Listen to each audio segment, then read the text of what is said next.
अस्सलाम वालेकुम। उम्मीद है आप सबके रोजे बहुत अच्छे से गुजरे होंगे, फैमिली के साथ सुकून से गुजरे होंगे। अब वक्त आया है ईद का, जो रब की तरफ से गिफ्ट रहती है।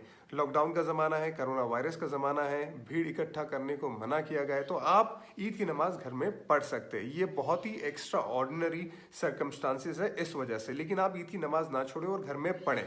इस्लाम के 4 स्कूल ऑफ थॉट से अगर जो भी स्कूल ऑफ थॉट्स के हिसाब से अगर आप घर में ईद की नमाज और खुतबा नहीं पढ़ सकते, ये अलग बात है। ये वीडियो उन लोगों के लिए जिनको घर में ईद की नमाज पढ़नी है। बहुत सिंपल है। ईद की नमाज और जो बाकी की नमाजें रहती है उसमें सिर्फ इतना फर्क रहता है कि ईद की नमाज में 6 जायद तकबीरें रहती है। आपने ईद की नमाज की नीयत बांधी, आपने सना पढ़ी, सना पढ़ने के बाद आपको अपने हाथ कान की तरफ ले जाने, अल्लाह अकबर कहना है, हाथ छोड़ देने।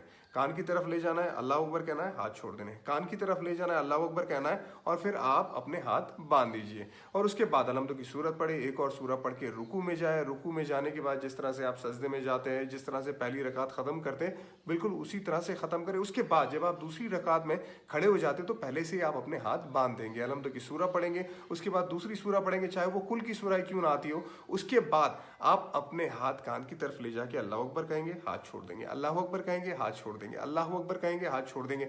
चौथी मर्तबा जब आप अल्लाह अकबर कहेंगे तब आप सीधा रुकू में जाएंगे। रुकू में जाने के बाद, खड़े होने के बाद, जिस तरह से आप सजदे में जाके जिस तरह से आप अपनी बाकी नमाजें खत्म करते हैं, बिल्कुल उसी तरह नमाज खत्म करके सलाम फिराएंगे। ये आपकी ईद की नमाज हो गई। उसके बाद खुतबे की बात आती है। देखिए, खुतबा जुमा की नमाज में नमाज से पहले होता है और ईद की नमाज में नमाज के बाद होता है। बहुत सिंपल, अगर आपको खुतबा पढ़ना है तो बहुत सिंपल मैं खुतबा आपको बताऊंगा। आप खड़े हो जाए, उसके बाद आप तकबीर पढ़े, अल्लाहु अकबर, अल्लाहु अकबर, ला इलाहा इल्लल्लाहु वल्लाहु अकबर, अल्लाहु अकबर वलिल्लाहिल हम्द। ये पढ़ लिया आपने। उसके बाद अलहम्दुलिल्लाह की सूरत पढ़ी, उसके बाद आप बैठ गए। ये आपका पहला खुतबा खत्म।